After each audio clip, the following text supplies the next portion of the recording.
আসসালামু আলাইকুম রহমতুল্লাহ। আসলে কেমিক্যাল নিয়ে যখন ভিডিও করলাম, অনেকেই আমাকে বিভিন্ন রকম মন্তব্য করছেন।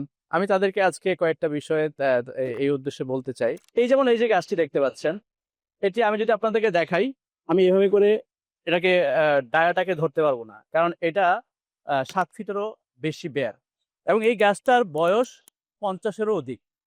এই গাছ দিয়ে যখন আপনি দরজা করবেন, এই দরজার লংজিভিটি অনেক বেশি থাকবে। এতে কোনো রকম কোনো কেমিক্যাল ইউজ করতে হবে না, কোনো রকম কোনো অন্য কিছুই ইউজ করতে হবে না। শুধু এই গাছের কোয়ালিটি যথেষ্ট আপনার প্রোডাক্টের লংজিভিটির জন্য। আর অপরদিকে যখন আপনি এটা ডালাপালা দিয়ে কিংবা চিকন একটি গাছ দিয়ে আপনি দরজা করবেন, এই দরজার আপনাকে কেমিক্যাল ইউজ করতে হবে। কেমিক্যালটা অল্প কিছুদিন পর্যন্ত আপনাকে সার্ভ করবে, কিন্তু একটা সময় এসে কেমিক্যালের মেয়াদ শেষ হয়ে যাবে, এটাকে ঘুন পোকায় ধরা শুরু করবে। তো যখন আমরা এই ধরনের মোটা গাছগুলো কিনতে যাই, তখন এগুলো কিন্তু আসলে অনেক হাই রেট দিয়ে কিনতে হয়।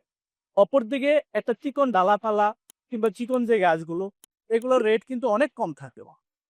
তো এই জন্য পরিপক্ক কাঠ দিয়ে যখন আপনি দরজা বানাতে যাবেন, দরজার কস্ট একটু বেড়ে যাবে, কিন্তু এটা আপনার লংজিভিটি ভালো থাকবে। কারণ দরজা কখনো মানুষ 1 দিন বা 2 দিনের জন্য ইউজ করে না, বা 2-4-5 বছরের জন্য ইউজ করে না। সে চায়, প্রত্যেকেই চায় তার দরজাটা যেন তার বিল্ডিং এর মেয়াদকাল পর্যন্ত স্থায়ী হয়। আশা করি বিষয়টা বুঝতে পারছেন।